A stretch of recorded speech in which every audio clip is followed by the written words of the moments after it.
So JMX is something by itself. You don't need Spring for that. Just to give you a taste of what it's like without Spring before we hop into the Spring implementation, I started looking at creating a bad example of this, and I stopped because I didn't want to waste my time. Oracle's documentation for it here. You create a bean that you want to execute a method on via JMX, and then so they have an interface and an implementation. And then I'm scrolling down this because it doesn't matter. I'm scrolling quickly, but I have to create an MBean server and get an object name and register my bean. Each time I create a new MBean, that's what the interface into JMX is called, MBean. Each time I create a new one, I need to register it. Oh, and if MBean server already exists, I can only have one. There's a whole bunch of rules around it, and then when you put Spring in there without using their specific JMX stuff, you got to register the beans in a certain way, and there's just a lot of overhead. It gets unruly, and all you're trying to do is access some data about your application.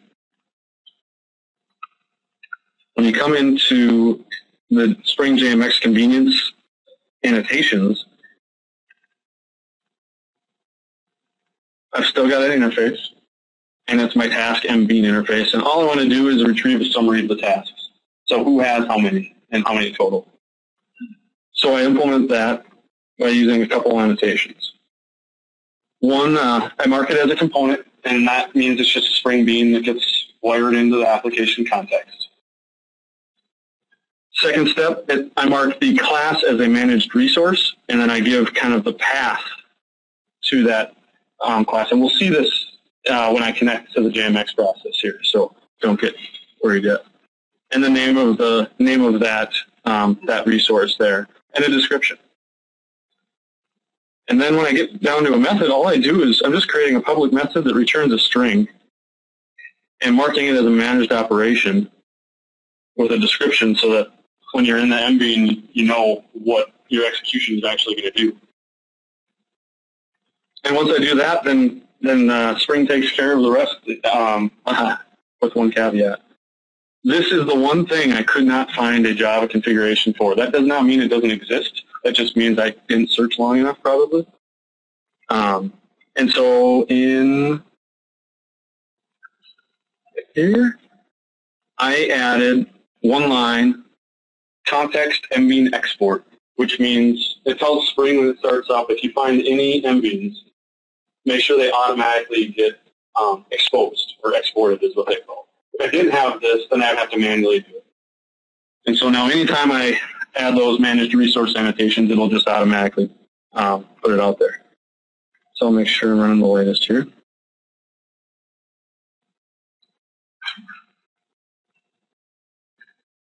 So if you haven't connected to a JMX process before, JConsole is a handy way to do it. There's also Visual VM is really good too. That you can save remote servers, and it's a little bit more handy. And that comes with the JDK now.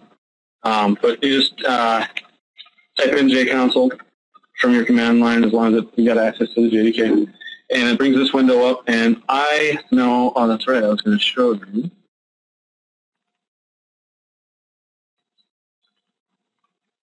In order to expose JMX in my web application, I need to tell Java to expose that. Otherwise, it won't be accessible. And how I do that is on my server, I give it a number of properties, those highlighted ones. The JMX remote flag, the remote SSL equals false, I'm not on that.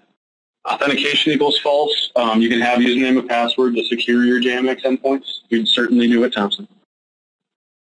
And then the remote port. The port is important, obviously. So when I get to here, I'm actually, even though it's on my local machine, I'm going to connect to it as a remote process.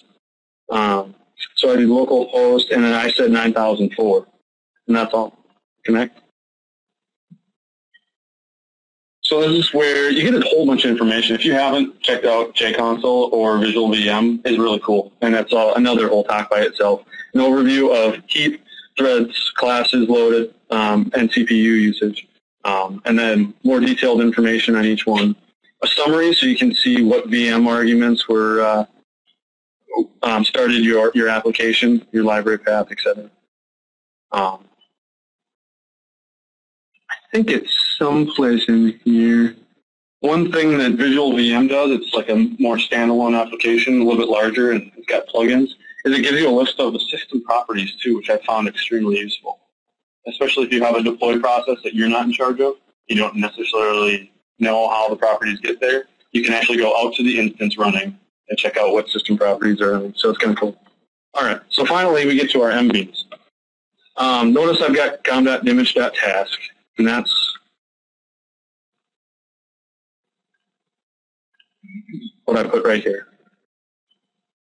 And then my type, data summary. So I expand this, I get data summary. Expand that, task summary. It's all making sense, lining up. And then I've got operations, and you can expose just individual attributes as well if you just have a member variable that you want to keep track of and find the like cache side. If you have a cache running, that's a common one. You might just want to, just that attribute is what you're interested in. So I just have this this operation. Now you can add method parameters, so I can pass in a string and say, pass in the username and give me all the tasks for this user, or you can do stuff like that. I just kept it simple. And so I just got the task summary. So this called my service that goes and gets all of the tasks and gave me this information back. So I know Sam has 4. The total number is 9, and I have 5. So here's where the possibilities are endless, and you can use your imagination for what kind of information you can do. We use JMX quite a bit at Thompson for various reasons.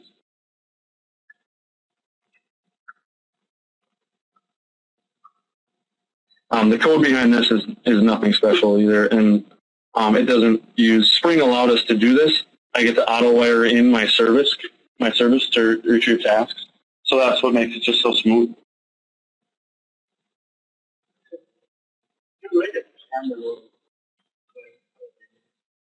Yes. The question was, can you write a standalone client for JMX? Right. Yep, absolutely. If you wanted to write your own application that connected to JMX, that's absolutely possible.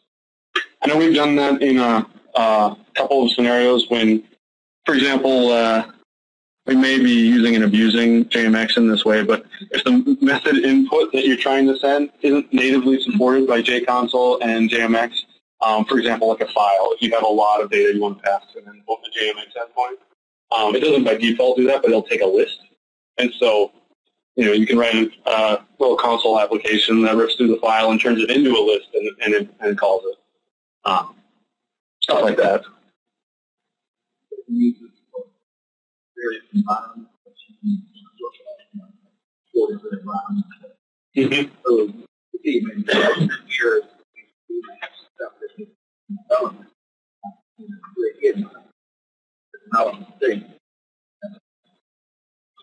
No, we wouldn't implement anything in JMX that wasn't production ready. So an example, I guess, would be if, say we have some data in the database, and for various reasons, either some users became corrupt, or we have to migrate data from one place to another. This is an example where we would probably use JMX, so that we could control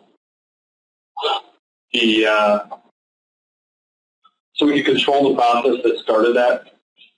Fixing that, we would write an implementation of a job that would go and query to find the users that needed fixing, and then do whatever action they needed. So whether, let's say, moving data, it would find the users that needed to move data and then go move their data. And we would probably execute something like that via JMX. Does that make sense?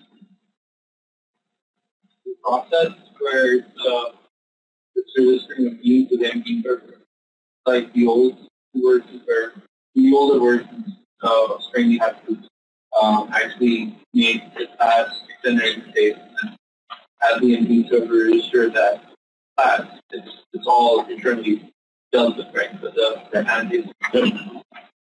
with the annotations and then the one XML configuration line to export it. Yep.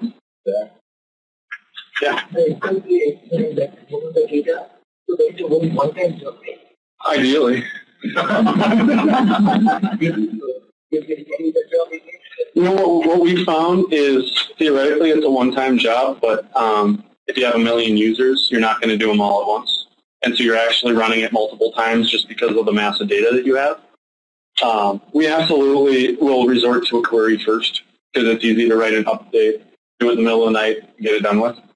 What we find is a lot of it is more complex and involves a lot of business logic.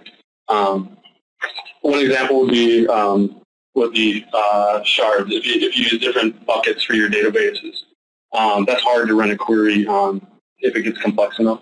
And so that's where we turn to Java code, business logic, and a JMX endpoint that can be tested in all environments as we move up. And then once we're confident that it's worked in the lower environments, we can run it as many times as we need to catch up and get production up to speed.